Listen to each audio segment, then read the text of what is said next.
Rania Malik was searching for freedom. Sheikh Faisal al-Mansour was protecting a double life. What started as a secret affair between a young flight attendant and a married Gulf tycoon spiraled into a deadly web of lies, power and betrayal, ending with one of them buried in the desert and the other shielded by silence. Rania Malik was 28, beautiful and quietly ambitious. She had grown up in a modest household in Karachi, where dreams were often traded for survival. But Rania never accepted a simple life.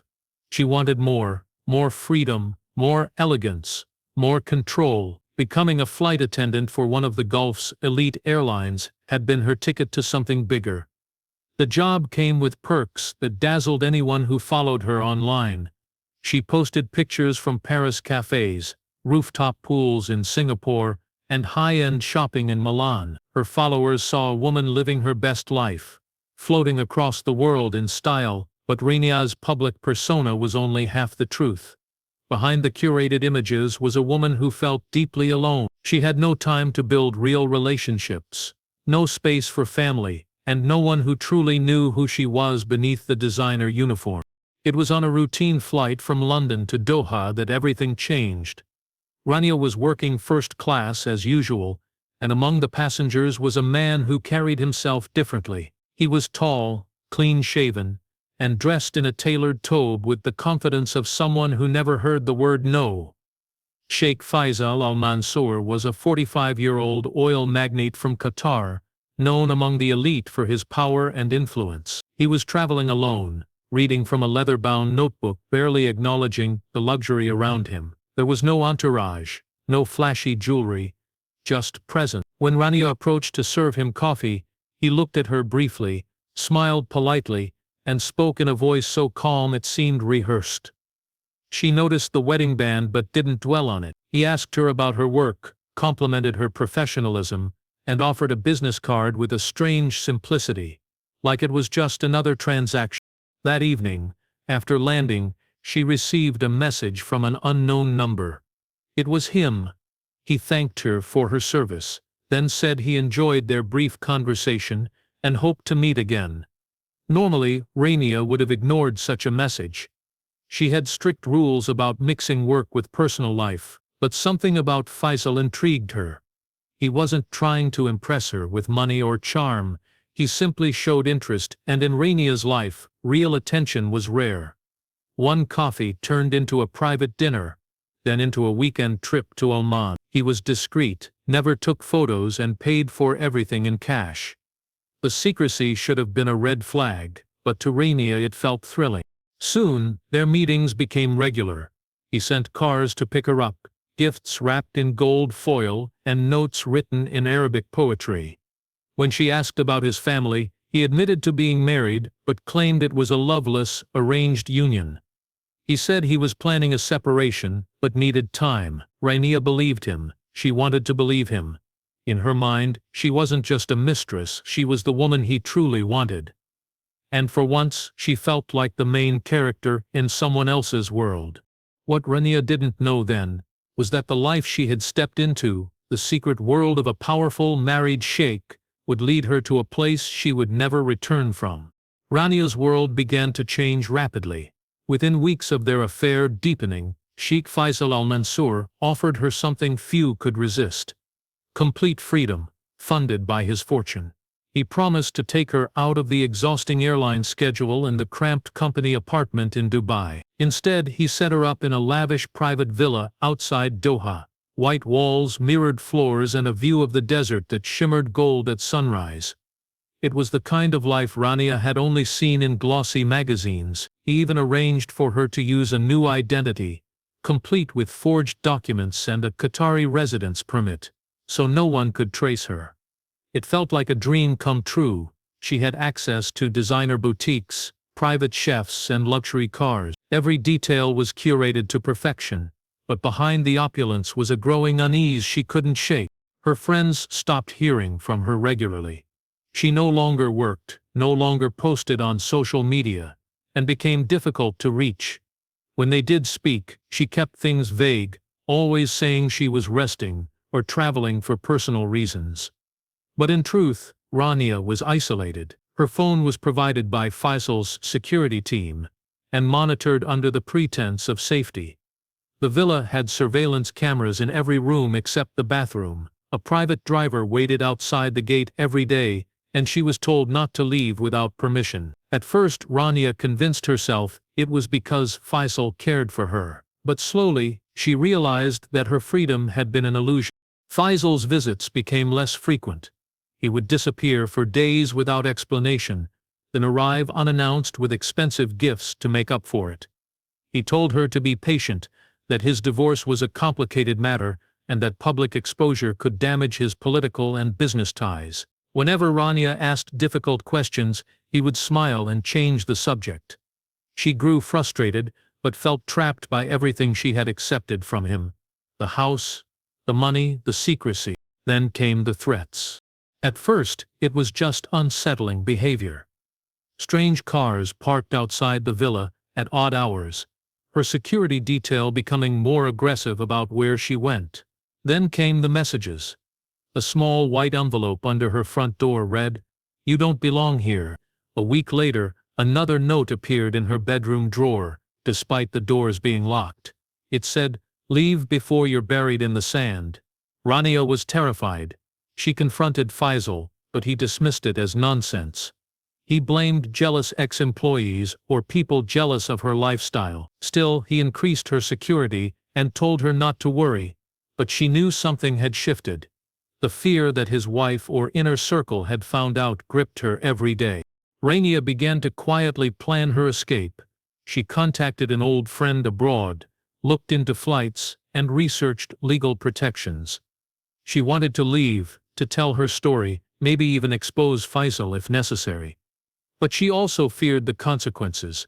She had seen what power could do. As the days passed, her sense of control slipped away, replaced by the heavy realization that she was no longer a guest in a golden palace, but a prisoner in a gilded cage.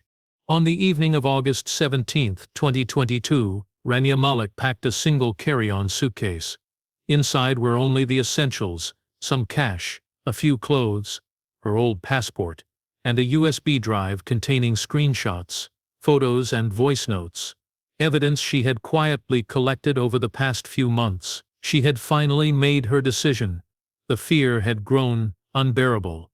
The notes, the silence, the surveillance, it all pointed toward one outcome. If she stayed any longer, she booked a one-way flight to Istanbul under her real name, avoiding the false identity Faisal had created for her. She planned to disappear quietly, go public from a safe distance, and finally reclaim her life.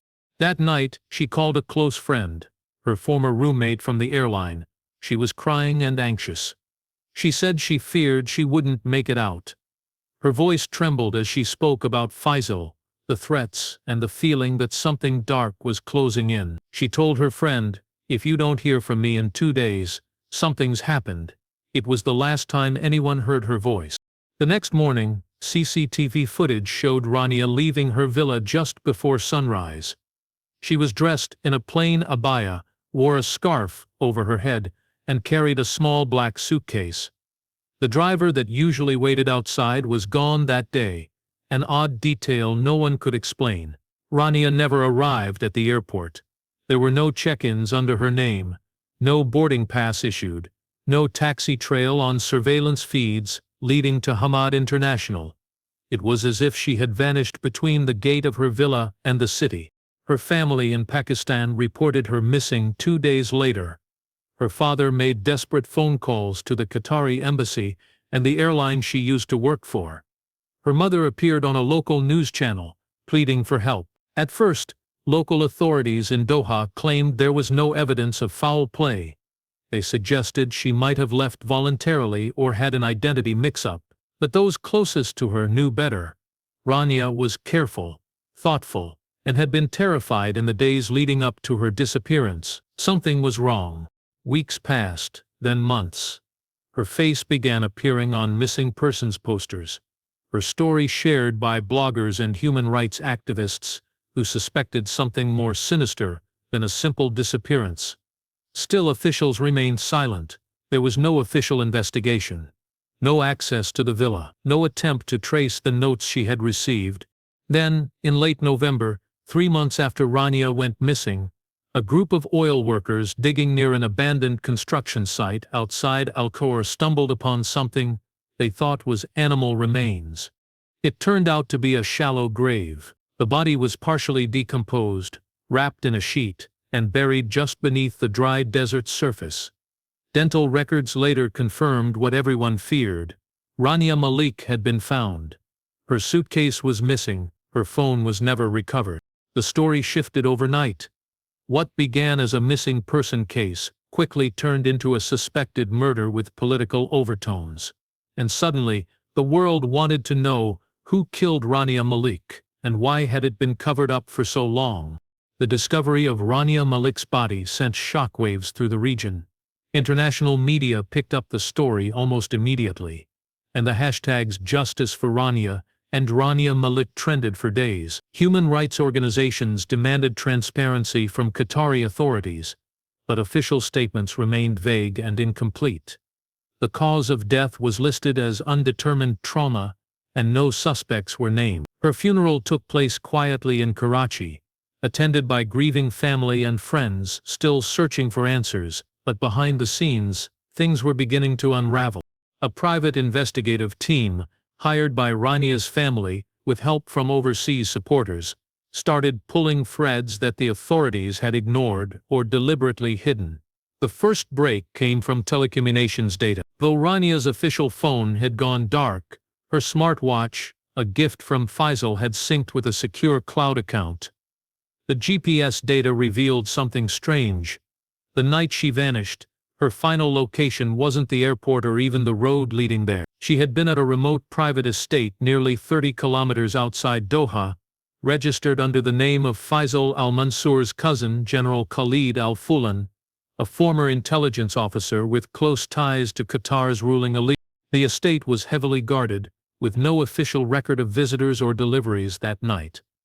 But a leaked satellite image, taken by a commercial mapping company for unrelated reasons, showed Rania's distinctive black car parked outside the estate on the morning of her disappearance. The timestamp matched her final smartwatch ping. It was enough for pressure to mount. International media, embassies, and advocacy groups pushed relentlessly. Under mounting scrutiny, Qatari authorities were forced to act.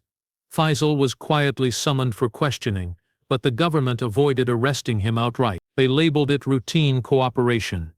Yet just days later, a whistleblower came forward, a man who identified himself as Faisal's personal driver for over 2 years.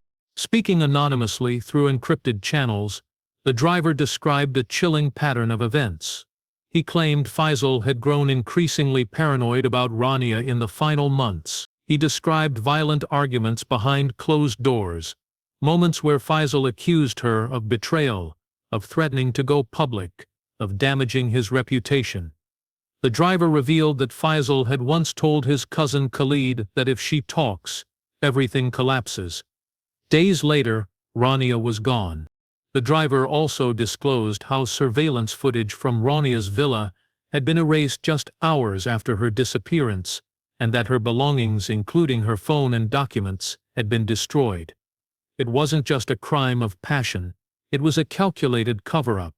Armed with the new evidence, Qatari police finally arrested General Khalid al-Fulan on suspicion of murder. They claimed he acted alone, that Faisal had no knowledge of the plan, but no one believed it. The driver's testimony, the estate records, the surveillance gaps, all pointed back to the Sheikh. Faisal was charged not with murder, but with obstruction and abuse of power. He denied all involvement and hired a high-profile legal team. In a closed-door court hearing, Khalid was sentenced to life in prison. Faisal, citing health concerns, was placed under house arrest in a palace estate near Al Rayyan. The world watched in disbelief. The man who had controlled Rania's life, who had isolated her, and who had built a fortress of silence around his secrets, was now shielded by wealth and influence. The justice system had moved, but not far enough. And for Rania's family, it wasn't enough. Not nearly. The trial of General Khalid al-Fulan took place behind thick walls and locked doors, far from the eyes of the public. No media were allowed inside, no cameras, no recordings. The proceedings lasted just over 2 weeks, and ended with a carefully worded announcement. Khalid had been sentenced to life in prison for the unlawful killing of Rania Malik. There was no mention of motive, no explanation of how a young woman ended up buried in the desert, and no acknowledgement of Sheikh Faisal al-Mansour's role in the chain of events that led to her death. For the outside world, it felt hollow, like justice had only scratched the surface. Rania's family was given no chance to speak. They received no apology. They weren't even informed of the sentence until it was published in a government press release. The court, it seemed, had done just enough to settle the noise without pulling apart the powerful network that had protected Faisal for so long. Faisal, meanwhile, vanished from public view. He was quietly moved to one of his private estates on the outskirts of Al Rayyan, under the guise of medical supervision. No images of him surfaced. There was no confirmation of his condition. Only rumors of illness used to justify the lack of a prison sentence. His lawyers insisted he had been cleared of direct involvement. His fortune remained untouched. His properties remained under his name. To the outside world he had simply disappeared, just like Rania had months before, but with the comfort of his wealth to cushion the fall. Still, the world didn't forget. Journalists, investigators, and online communities continued to dig. Leaked court documents hinted that Faisal had ordered Khalid to contain the situation after learning Rania planned to leave and speak publicly. The phrase itself was vague, but chilling. It was never proven that he had demanded her death, but in many minds the implication was enough. Activists used Rania's story to highlight a much broader issue: the hidden lives of women entangled with powerful men in parts of the world where truth is inconvenient and silence is often enforced. Documentaries, podcasts, and viral social media posts spread her story far beyond the region. She became a symbol, not of scandal, but of the cost women pay when trapped in systems designed to protect the elite. In Pakistan, her family continued to grieve, surrounded by unanswered questions. Her mother, once proud of her daughter's success, now lived with the heavy silence of loss. Her father avoided cameras and interviews, saying only that his daughter trusted the wrong man in the wrong world. In time, Rania's name became a rallying cry for change. Her face appeared in murals, her story became the subject of award-winning investigations, and her life, though ended too soon, ignited a fire that refused to be extinguished. The man who gave her luxury and promises also led her to a lonely grave in the sand. But the world didn't forget. Rania Malik was no longer just a name in a file or a flight attendant in the background. She became something more, a voice for the silenced and a warning that even in palaces, secrets leave shadows.